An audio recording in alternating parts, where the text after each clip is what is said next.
আপনারা একটু ধৈর্য সহকারে আমাকে এক একজন করে প্রশ্ন জি বলেন। আমার নাম শহীদুল ইসলাম খোকন, আমি দৈনিক মাতৃভূমির পত্রিকার বিশেষ প্রতিনিধি। সরকার বলছেন বাংলাদেশে তেলের কোনো সংকট নেই এবং পেট্রোল আমরা দেখেছি ৮০ থেকে ৯০% পেট্রোল পাম্প তারা উদ্দেশ্য প্রণোদিতভাবে আমরা বলবো যে অনেক পেট্রোল পাম্পে তেল থাকা অবস্থায়ও কিন্তু পেট্রোল পাম্পগুলো বন্ধ করে দিয়েছে, যার ফলে অন্যান্য পেট্রোল পাম্প যেগুলো খোলা আছে সেখানে পেট্রোল পাম্পে অসংখ্য গাড়ি গিয়ে তেল পাচ্ছে না। এই কাজটা কেন আপনারা করছেন? নাম্বার ২ হলো আপনাদের পেট্রোল পাম্পে যদি পর্যাপ্ত পরিমাণে তেল থেকে থাকে তাহলে এই তেলের কৃত্রিম সংকট আপনারা কেন তৈরি করলেন, এই বিষয়টা ব্যাখ্যা দিবেন। আপনার প্রশ্ন করার জন্য অসংখ্য ধন্যবাদ। আমি একেবারে দায়িত্ব নিয়ে বলছি, যারা অন্যায় অনিয়ম করবে তার দায়ভার তাদের। নগদ নিয়ে এলো হার না মানা হার অফার।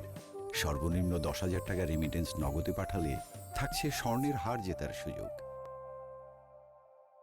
এরকম যদি কোনো পেট্রোল পাম্প করে থাকে, আমি একটু শেষ করি। আপনি প্রত্যক্ষদর্শী, আমরাও তো প্রত্যক্ষদর্শী। যদি কোনো পেট্রোল পাম্প করে থাকে, I will ask government to terminate their dealership. আমাদের এদের জন্য কোনো রিকোয়েস্ট নাই, এদের জন্য কোনো অনুকম্পা নাই।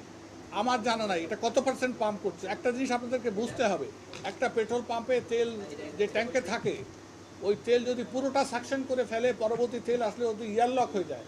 অন্তত ২০০-৪০০ লিটার তেল ট্যাঙ্কে রাখা অবস্থায় ওটাকে অফ করতে হয়, তা নাহলে ওই তেল আসলে এটাকে আবার পুরো লাইন চেক করে চালু করতে ১ ঘন্টা লেগে যাবে। আপনি যদি বলেন স্পেসিফিক কোনো পেট্রোল পাম্পের কথা যে তেল থাকা অবস্থায় তেল দেয় নাই, সে সুযোগ আর এখন নাই। এখন প্রত্যেকটা পাম্পে একজন ট্যাগ অফিসার আছে। Petrol pump Malik has got nothing to do. সেই ট্যাগ অফিসার সরকার নির্ধারিত ট্যাগ অফিসার, আমাদের নির্ধারিত নয়।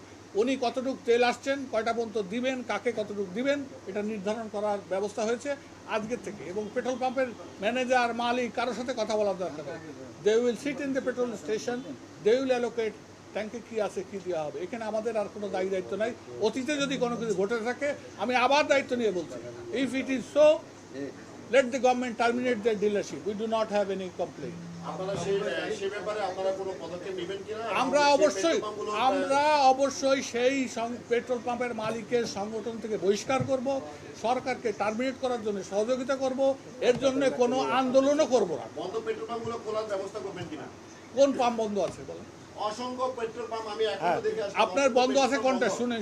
তেল আছে। আচ্ছা শুনেন, আপনি আন্দাজে বললে তো হবে না। তেল ১৩,০০০ লিটার ধারণ ক্ষমতা থাকা অবস্থায় আমি মাপ দিয়ে দেখলাম যে ৪,৫০০ লিটার তার স্টিল আছে, সেই পেট্রোল পাম্প বন্ধ করে আছে। ৫০,০০০ টাকা তাকে জরিমানা করা হয়েছে ভোক্তা থেকে।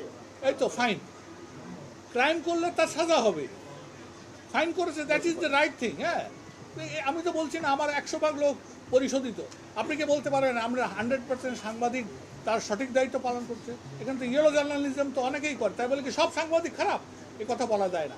আপনারা পার্টিকুলার ২, ৫, ১০, 1%, 2%, 3%, 4%, 5% করতে পারেন, and for that they are liable, not the whole community. আপনি এই জিনিসটা পরিষ্কার বলে রাখেন। আমরা আমাদের পক্ষ থেকে এই পাম্পগুলির ডিলারশিপ টার্মিনেট করার জন্য সরকারকে ১০০ ভাগ সহযোগিতা করব, এবং এর জন্য কোনো ধর্মঘট, কোনো আক্ষেপ আমাদের থাকবে না, কোনো থাকবে না।